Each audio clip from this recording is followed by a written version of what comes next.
தமிழ்நாட்டில் உள்ள மக்களவை தொகுதிகளில் மிக முக்கியமான தொகுதியாக விளங்குகிறது மத்திய சென்னை.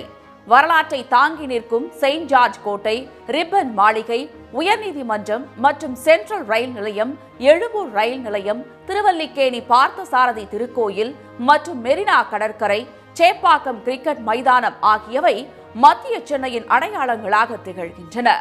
மத்திய சென்னை தொகுதி என்பது பன்முக கலாச்சாரத்தை கொண்ட மையமாக விளங்குகிறது. பரபரப்பான வாழ்க்கைக்கு பேர் போன இத்தொகுதியில் அதன் வளர்ச்சிக்கு ஏற்ப போக்குவரத்து சேவைகளை மேம்படுத்த வேண்டும் என்பதே மக்களின் பிரதான கோரிக்கையாக உள்ளது. அண்ணா நகர் ரயில் நிலையத்தை மீண்டும் செயல்பாட்டுக்கு கொண்டு வர வேண்டும் என்பது இத்தொகுதி மக்களின் முக்கிய எதிர்பார்ப்பாக உள்ளது. 2ஆம் கட்ட மெட்ரோ பணிகளை விரைந்து முடிக்க வேண்டும் என்றும் கோரிக்கை விடுக்கிறார்கள். மேலும் சென்னை சென்ட்ரல் ரயில் நிலையம் மற்றும் எழும்பூர் ரயில் நிலையம் இடையே நேரடி ரயில் வசதியை ஏற்படுத்தி இரண்டையும் இணைக்க வேண்டும் என்றும் வலியுறுத்துகின்றனர். சிந்தாதிரிப்பேட்டுக்கு போகிற வர பிரிட்ஜ் ஒன்றா இருந்தது, இப்போ 2ஆக மாற்றி போகிறதுக்கு ஒரு வழியும் வரதுக்கு ஒரு வழியும் தனியாக மாற்றிருக்காங்க. கூவமாற்றை நல்லா அகற்றி ஆக்கிரமிப்புகளாம் அகற்றி சீரமைச்சு நல்ல முறையில் செஞ்சு கொடுத்துருக்காங்க. எங்களோட ஒரே ஒரு கோரிக்கை, நம்ம சென்ட்ரல் ரயில்வே ஸ்டேஷனையும் எக்மோர் ரயில்வே ஸ்டேஷனையும் ஒன்றா பண்ணி கொடுத்துட்டா அது கொஞ்சம் நல்லாயிருக்கும். ஏன்னு கேட்டிங்கன்னா அங்கே இறங்கி நம்ம பெங்களூருக்கோ இல்லை திருப்பதிக்கோ போகும்போது தனியாக ஒரு பஸ்ஸை பிடிச்சி எக்மோர்லேருந்து நம்ம சென்ட்ரலுக்கு மாறி போகிறதுக்காக ஒரு பஸ்ஸை பிடிக்க வேண்டியதாக இருக்குது. அது ரெண்டும் ஒன்றா நினச்சிட்டா இன்னும் நல்லா சிறப்பாக மென்மேலும் வளரும். சென்னை மாநகரத்தின் மைய பகுதியில் மத்திய சென்னை தொகுதி அமைந்திருப்பதால் போக்குவரத்து நெரிசல் பிரச்சனை அதிகரித்து வருவதாகவும், எனவே கூடுதல் பாலங்களை கட்ட வேண்டும் என்ற கோரிக்கையையும் பொதுமக்கள் முன்வைக்கின்றனர். ஒரே ஒரு ரிக்வெஸ்ட், எங்களுக்கு ரோடு டிராஃபிக் ரொம்ப கஷ்டமாக இருக்குது. அந்த மேம்பாலங்களும் கொஞ்சம் ரோடு கிளியர் பண்ணிட்டாங்கன்னா ரொம்ப சந்தோஷப்படுவோம்.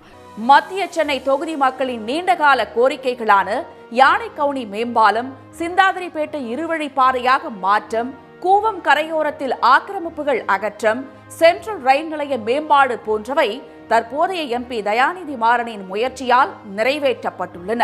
கொரோனா டைம்லேருந்து அவங்க ரொம்ப ஹெல்ப் பண்ணியிருக்காங்க எங்களுக்கு. அண்டு இது மாதிரி தண்ணி மழை சீசன் வரும்போதில் கூட அவங்க எங்களுக்கு ரொம்ப பாதுகாப்பாக கொடுத்துருக்காங்க.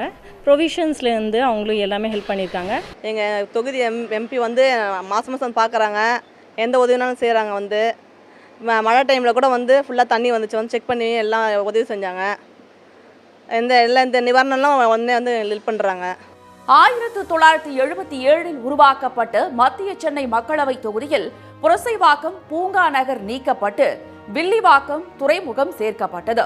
அந்த வகையில் தற்போது மத்திய சென்னை மக்களவை தொகுதியில் அண்ணா நகர், 1000 விளக்கு, சேப்பாக்கம், திருவல்லிக்கேணி, வில்லிவாக்கம், எழும்பூர், துறைமுகம் ஆகிய சட்டமன்ற தொகுதிகள் உள்ளன. இந்த 6 தொகுதிகளும் திமுக வசம் உள்ளது என்பது குறிப்பிடத்தக்கது.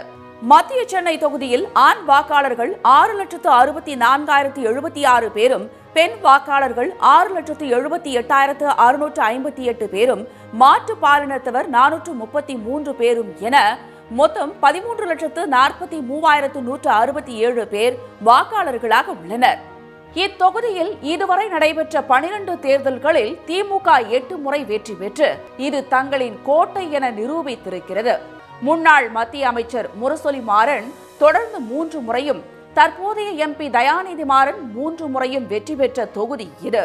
கடந்த 2019 தேர்தலில் மத்திய சென்னை தொகுதியில் திமுக வேட்பாளர் தயாநிதி மாறன் 4,48,911 வாக்குகளை பெற்று 3 லட்சம் வாக்குகள் வித்தியாசத்தில் வெற்றி பெற்றார். இம்முறை மத்திய சென்னை தொகுதியில் திமுக வேட்பாளர் தயாநிதி மாறன், அதிமுக கூட்டணியில் தேமுதிக சார்பாக பார்த்தசாரதி, பாஜக வேட்பாளர் வினோத் செல்வம், நாம் தமிழர் கட்சி வேட்பாளர் கார்த்திகேயன் ஆகியோர் போட்டியிடுகின்றனர். தொகுதி சார்ந்த பிரச்சனைகளுக்கு மட்டுமன்றி தமிழ்நாட்டு மக்களின் எண்ணங்களுக்கு ஏற்ப நாடாளுமன்றத்தில் தொடர்ந்து குரல் கொடுத்து வரும் தயாநிதி மாறன் கொரோனா மற்றும் மழை வெள்ள காலங்களில் மக்களை தேடி சென்று செய்த உதவிகள் அவருக்கு மீண்டும் வெற்றியை தருமா என்பது ஜூன் 4ஆம் தேதி தெரியவரும். சன் செய்திகளுக்காக சென்னையிலிருந்து அன்பு செல்வன்.